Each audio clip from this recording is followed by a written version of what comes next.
Idealnya zakat fitrah itu dikeluarkan dalam bentuk makanan pokok. Makanan pokok kita apa? Beras. Kemudian berapa jumlah yang dikeluarkan? 2,5 kilogram. Kalau dalam bentuk kilo.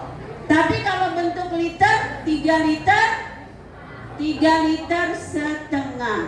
Bu, bolehkah kalau diuangkan? Boleh. Diuangkan jumlahnya 40.000. Tetapi lebih bagus zakat fitrah itu dengan makanan pokok. Kalau kita makan berasnya jenisnya premium setiap dalam 1 tahun, kita harus mengeluarkannya juga beras premium.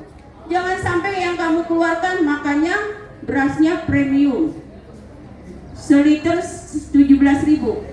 Pas dikeluarkan berasnya yang murah, yang kutuan 10.000. Itu tidak boleh. Ya, harus sesuai apa yang kita makan. Ya.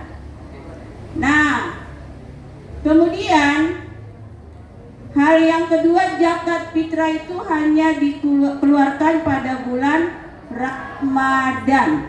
Setahun sekali. Wajib. Ya, setahun sekali. Tetapi ada batas waktunya. Batas waktunya dari bulan Ramadan itu sampai nanti malam takbiran. Kalau udah lebaran tidak boleh. Ya. Jadi malam takbiran itu adalah terakhir. Ya. Kemudian diberikan kepada siapa aja bu zakat fitrah? Fakir miskin, fisabilillah, mu'alaf, kemudian orang musafir yang dalam perjalanan dia memang memerlukan makanan. Ya, Bu, boleh gak kita memberikan kepada tetangga kita yang fakir miskin? Boleh, tetapi ditakutkan karena semua memberikan kepada perorangan, takutnya dia semua yang dapat. Yang lain tetangga yang fakir tidak dapat. Jadi lebih baik taruh di masjid musola, dibagikan rata. Misalnya per RT atau per RW, ya kan? Jadi kan RT RW itu kan tahu mana orang-orang yang memang memerlukan, yang miskin, ya. Jadi ibu minta nanti sama orang tua, Bu, saya udah fitrah belum, Bu? Jangan mementingkan baju lebaran yang mahal, sepatu, sendal, tetapi belum mengeluarkan zakat fitrah. Itu berdosa. Ya, harus mengeluarkan zakat fitrah. Apa sih maknanya? Kenapa sih umat Islam disuruh mengeluarkan zakat fitrah? Untuk membersihkan diri kita. Membersihkan diri kita, yaitu dengan mengeluarkan zakat. Ya, kemudian di hari raya kan setiap orang kemampuannya berbeda. Kalau yang fakir, yang miskin dapat zakat fitrah berupa uang maupun beras, dia bisa berhari raya. Jadi bukan hanya orang kaya saja, tapi orang yang tidak punya juga bisa menikmati. Ya, karena Rasulullah itu menyayangi fakir miskin dan anak yatim. Siapa yang dekat dengan anak yatim, kata Rasulullah, seperti ibu jari yang dekat nanti di surga. Makanya sayangi anak yatim, santuni, jangan cuma dilus-lus, disantuni, ya. Karena dalam harta kita itu, nanti kamu buat kesimpulan ya. Jadi di balik harta kita itu ada hak fakir miskin dan anak yatim, ya Nas. Jadi ada hak anak yatim. Nah, itu pengertian zakat fitrah. Kemudian yang kedua, zakat mal. Ayo, apa yang dimaksud dengan zakat mal? Ya, zakat mal itu kita mengeluarkan dari hasil. Contohnya, hasil peternakan. Misalnya Anas punya peternakan kambing. Anas punya kambing 1000 ekor. Juragan kambing. Itu dalam 1 tahun, kalau udah ada masa nisabnya, dihitung harus di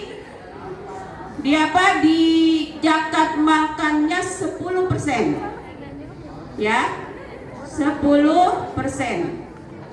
Kalau misalnya ternyata misalnya Akila punya perkebunan buah duren, tetapi perkebunan itu tidak dirawat, tumbuh-tumbuh sendiri, tidak disiram kena hujan, berarti itu harus mengeluarkannya 10%. Tapi kalau misalnya ada pengeluaran beli pupuk, misalnya dia tanam padi, itu 5% zakat malnya. Kemudian emas.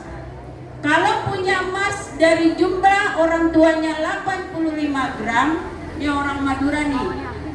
Ya. Yang orang Madura punya emas di rumahnya 85 gram. Itu harus dijakatkan malnya. Dalam 1 tahun dihitung dan dikeluarkan. Ya. Itu. Jadi pada dasarnya zakat mal itu kita keluarkan juga untuk membersihkan harta kita. Ya, karena sebagian harta kita itu ada hak-hak fakir miskin, anak yatim, duafa. Harus dibersihkan. Karena kalau tidak mengeluarkan zakat, itu akan dikeluarkan dalam bentuk yang lain. Misalnya dia sakit-sakitan, memerlukan berobat ke Singapura, akhirnya uangnya keluar.